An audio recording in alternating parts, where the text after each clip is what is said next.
नमस्कार दोस्तों, ये हमारा पार्ट 3 है जनरल साइंस के क्वेश्चंस का। तो चलिए देखते हैं जनरल साइंस के question for competitive exam.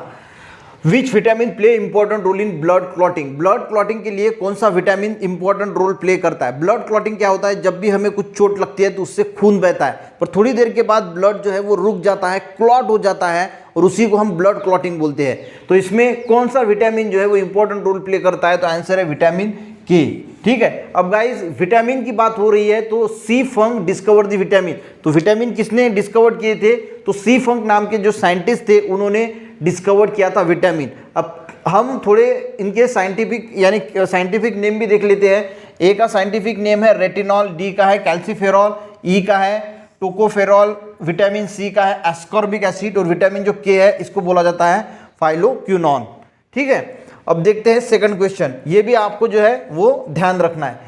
Optical fibre used in communication work on which principle. देखिए, जो कम्युनिकेशन के लिए ऑप्टिकल फाइबर का यूज किया जाता है तो वो किस प्रिंसिपल पे वर्क करता है, और उसी के साथ जो एंडोस्कोपी की जाती है, ह्यूमन बॉडी की जो एंडोस्कोपी की जाती है वो किस प्रिंसिपल पे वर्क करती है।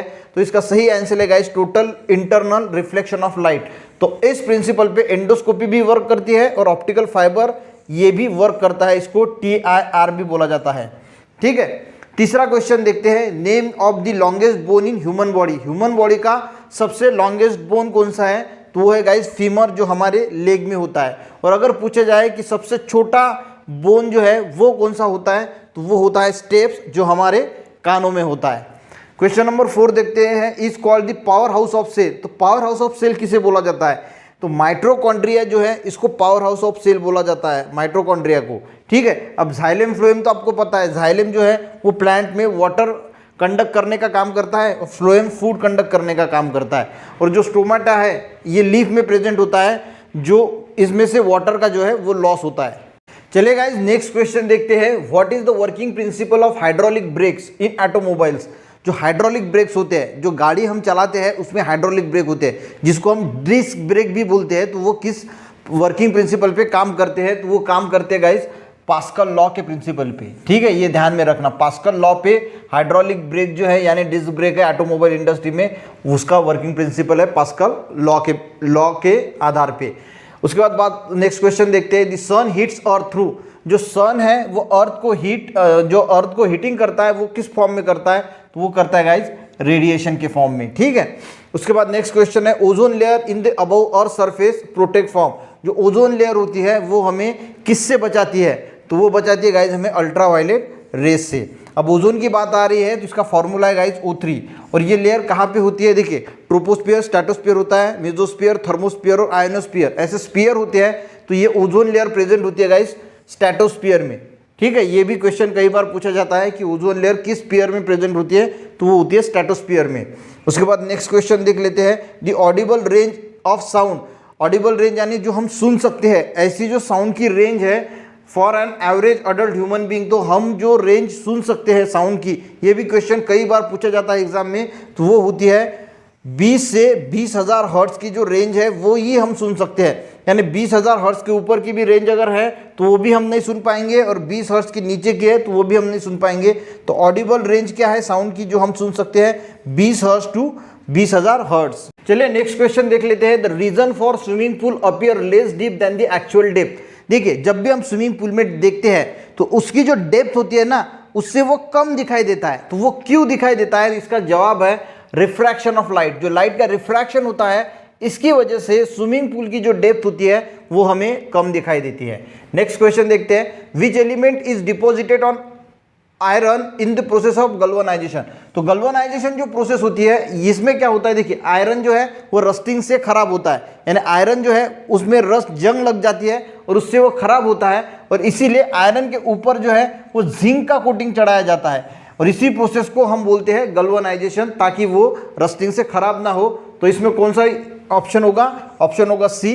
तो गल्वनाइजेशन प्रोसेस में हम क्या करते हैं, आयरन के ऊपर जिंक जो है वो डिपॉजिट करते हैं, उसका कोटिंग चढ़ाया जाता है। नेक्स्ट क्वेश्चन है। What is the common name of sodium bicarbonate. तो सोडियम बाइकार्बोनेट का कॉमन नेम क्या है, तो इसका कॉमन नेम है गाइस जो बेकिंग सोडा होता है ना, उसको ही हम सोडियम बाइकार्बोनेट बोलते हैं। इसका फॉर्मूला है NaHCO3। ये भी आपको ध्यान रखना है। ठीक है। उसके बाद देखते हैं next question, a dynamo use to convert mechanical energy into. तो डायनेमो जो है वो यूज किया जाता है मैकेनिकल एनर्जी को किस में कन्वर्ट करने के लिए। तो जो हमारे इसमें आपने सुना होगा जो जनरेटर होता है, जनरेटर जो बिजली चली जाने के बाद जनरेटर लगाते हैं तो उसको ही डायनेमो बोला जाता है।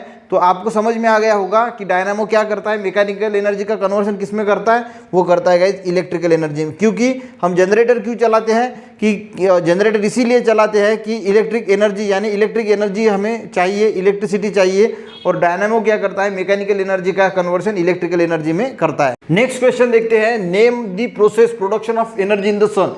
सन में जो एनर्जी प्रोड्यूस होती है वो कौन सी प्रोसेस होती है, तो वो होती है गाइस न्यूक्लियर फ्यूजन। यहाँ पे क्या हो रहा है, फ्यूज हो रहे हैं, हाइड्रोजन फ्यूज होते हैं, और जो एनर्जी का प्रोडक्शन होता है सन में वो किस में से होता है, ये होता है न्यूक्लियर फ्यूजन से। नेक्स्ट क्वेश्चन देखते हैं, hertz is the SI unit of. Hertz जो है वो ऐसा यूनिट किसका है, वो है गाइस फ्रीक्वेंसी का। नेक्स्ट क्वेश्चन देख लेते हैं, light year is a unit to measure. तो लाइट ईयर क्या है कि एक साल में लाइट कितना डिस्टेंस जो है वो ट्रैवल करती है उसको बोला जाता है 1 लाइट ईयर। फिर से बताता हूँ, एक साल में जितना लाइट डिस्टेंस ट्रैवल करेगी उसको बोला जाता है 1 लाइट ईयर। तो लाइट ईयर क्या मेजर करती है, तो लाइट ईयर मेजर करती है डिस्टेंस, क्योंकि एक साल में लाइट ने कितना डिस्टेंस ट्रैवल किया वो हम लाइट ईयर में मेजर करते हैं, तो इसीलिए इसका ऑप्शन होगा distance. Name the metal which has maximum thermal electrical conductivity. कौन सा मेटल है जिसकी मैक्सिमम थर्मल यानी हीट ट्रांसफर करने की जो कैपेसिटी है या फिर इलेक्ट्रिसिटी ट्रांसफर करने की जो कैपेसिटी है वो मैक्सिमम किस मेटल की है, आयरन, सिल्वर, टाइटेनियम या फिर जिंक। तो आंसर है गाइस सिल्वर।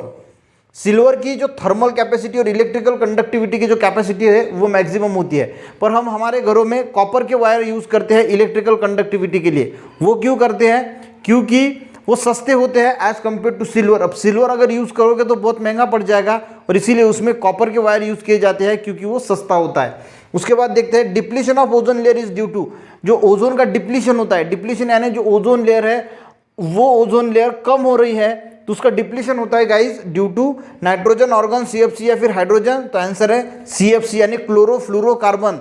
इसकी वजह से पहले जो सीएफसी जो फ्रीज वगैरह होते थे उसमें से सीएफसी निकलता था, अभी वो फ्रीज वगैरह में सीएफसी बैन कर दिया है। अब सीएफसी फ्री फ्रीज है, एसी है, उसमें से क्या निकलता है सीएफसी, और वो क्या करता है ओजोन को डिप्लीट करता है। इसमें से बहुत सारे टाइप होते हैं, CFC 11, CFC 12, CFC 113, CFC 114, CFC 115। इसका मैंने डिटेल वीडियो बनाया है, वो भी अगर आपको देखना है तो आप देख सकते हैं। What is the chemical name of vinegar. Vinegar का केमिकल नेम क्या है, तो विनेगर का केमिकल नेम है एसिटिक एसिड। इसका फॉर्मूला भी कई बार पूछा जाता है, तो फॉर्मूला CH3COOH। ये भी आपको जो है वो ध्यान रखना है। नेक्स्ट क्वेश्चन देखते हैं, विच acid is used in a lead storage battery.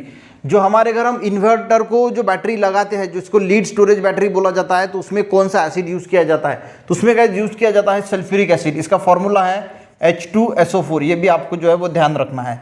उसके बाद बात करेंगे, which gas is responsible for green house effect. Green house effect जो होता है उसको ही हम ग्लोबल वार्मिंग बोलते हैं, ठीक है, उसको ही क्या बोला जाता है ग्लोबल वार्मिंग। तो ऐसा भी पूछा जाता है, which gas is responsible for global warming.